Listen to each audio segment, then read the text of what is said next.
And my next warm-up exercise is going to be the reverse hypers. Great exercise for the posterior chain, getting a low back, getting the glutes, getting a little bit of hamstring work in here. It's a nice, I would call it dynamic movement. You can either do it really slow, controlled, or you can do it with a swing and bring it up. We're going to do it with a little bit more of a swing this morning. This is one of those exercises that it's hard to mimic it any other way. And I know we got thrusters that we do for the posterior chain as well, but this really hits it in good. This is one of the exercises that back when my wife and I used to power lift, Heather was stuck for a long time on 350 for her deadlift. And we were introduced to this, started working on this motion here, really strengthened the posterior chain, and then within a couple months she jumped from 350 to 405 on her deadlifts. And those are like competition legal lifts.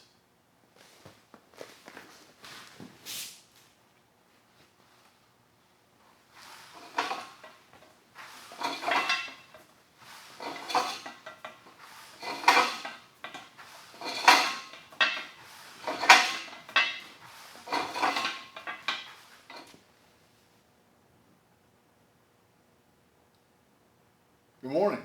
First up we have today are front squats. We're going to be doing these with a crossover grip.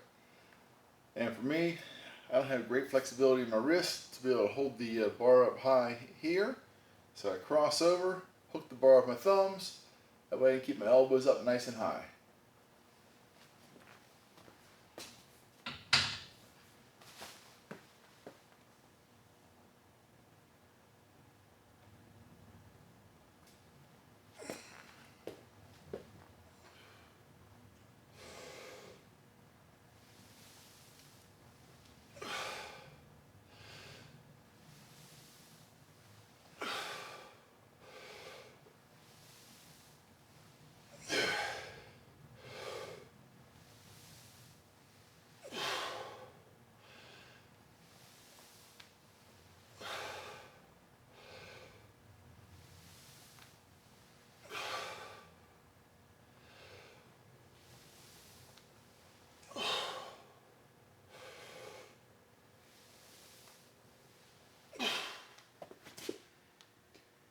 The next exercise we're going to be doing this morning are the hex bar deadlifts. Now this morning we're going to do them in the low handle position, where the handle is level with the pins for the plates. On Monday when we did these in the high bar position, which brought us up a little bit higher starting position. Today we're starting a little bit lower, working on the hip pull, a little more strength in the bottom.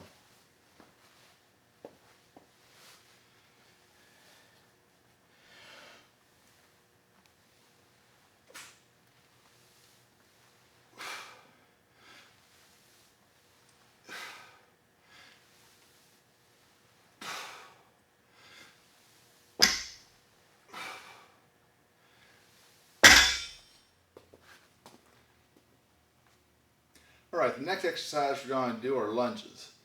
Now, unlike the previous two exercises, the front squats and hex bar squats, the lunges aren't going to require any additional weight unless you want it. I'll typically do mine with body weight, but if you want to hold on to a kettlebell or hold two dumbbells or put on a weight vest, you can definitely do that.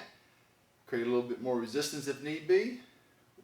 Going to do 3 sets. Going to be doing 10.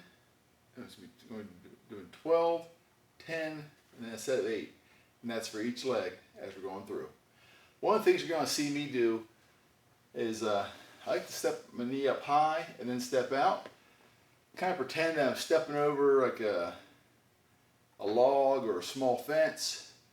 Take a nice lunge, contacting with that heel first. Keep the pressure down through the heel at the bottom. Otherwise, you end up putting a lot more pressure on the toe, and you tend to be a little more unstable, and your knee tends to drive out further than your toes at the bottom position.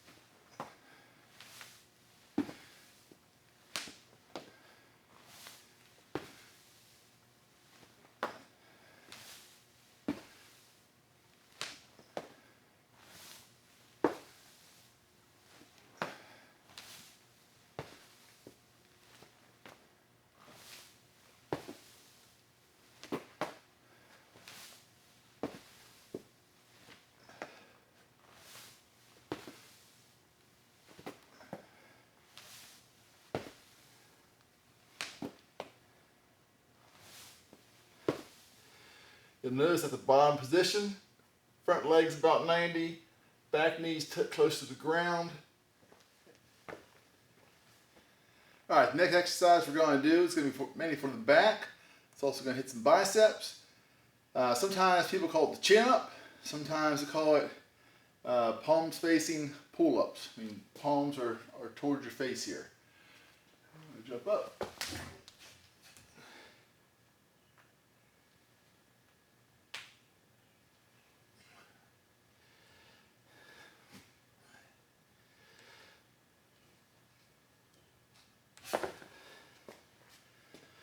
Now, if you want to have some assistance on these can be tough. I'm going to take a band, I'm going to put it between my two uprights here. Now, I put my foot on that. I'm going to grab up here. It's going to give me a little help out the bottom.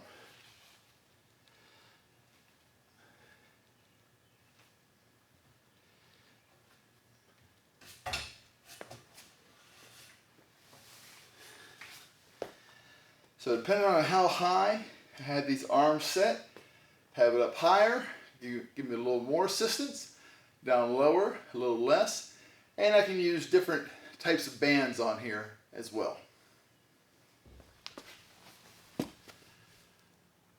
Got to hit one of my favorite back exercises, which is the one-arm dumbbell row. Doing our same set rep scheme that we have been.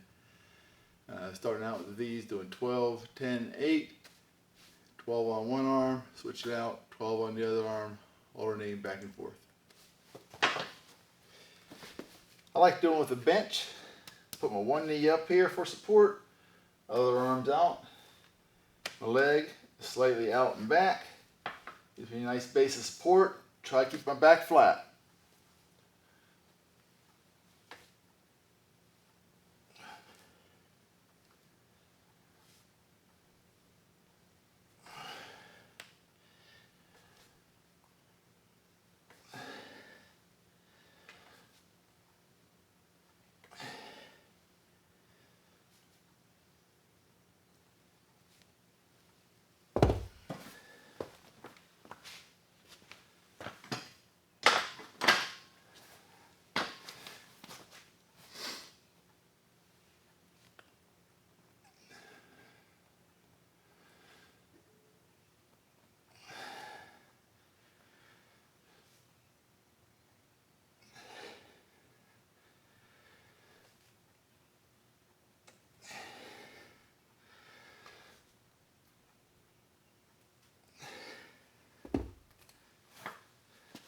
Alright, so I just finished up my back work.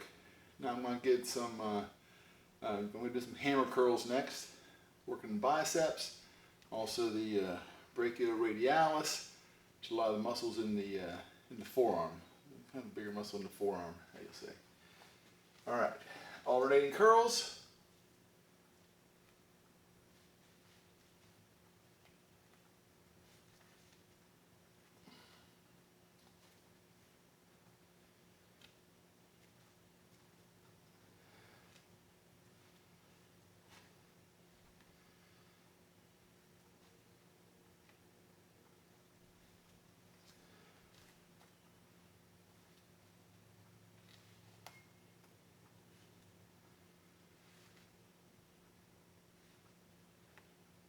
So straight up. So that would get a little bit of rectus abdominis, a little bit of the obliques in there as well. So we'll finish up here with a few sets, and then we'll be ready for the rest of the day.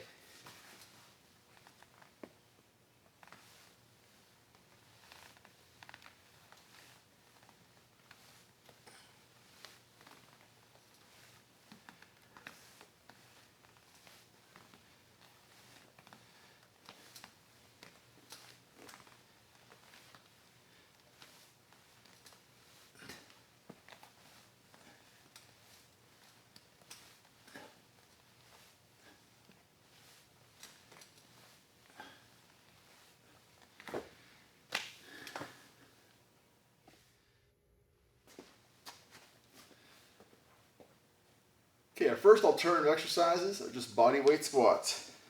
Take a comfortable stance, shoulder width or slightly wider. I like to angle my toes out a little bit. I'm going down, try to get your bottom low, and standing back up.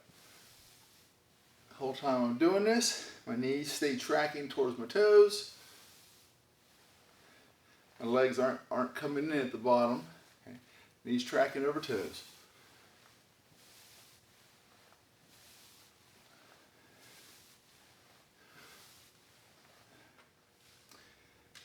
Next, we're doing our deadlifts with our 5-gallon bucket. Remember, you can fill that up as high as you want. Every gallon is 8 pounds, so we can have up to 40 gallons in our bucket. You can do it just holding on to the handle. Make sure you keep your head up, chest out. Or if you want to get a little bit longer range of motion, put it down, grab it on the sides, and lift from there.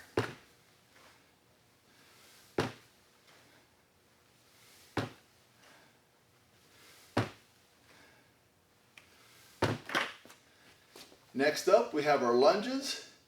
Remember, I'm stepping over the log, coming out, coming back. Step over the log, coming out, coming back. Keep the weight on the heel. Weight on the heel for my lead leg. Balance.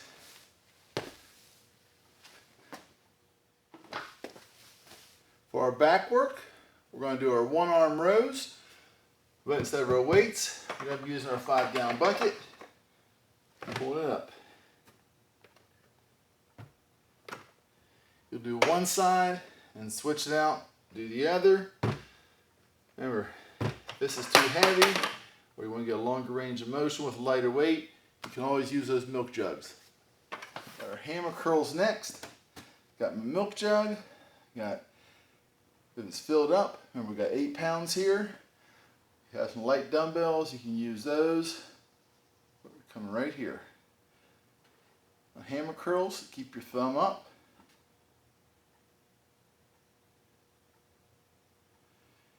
If you wanted to do regular curls, you could use the 5-gallon bucket, help you add a little bit of weight. But instead of doing a hammer curl with thumb up, you're doing more of a regular curl with the palm up. If you're using the 5-gallon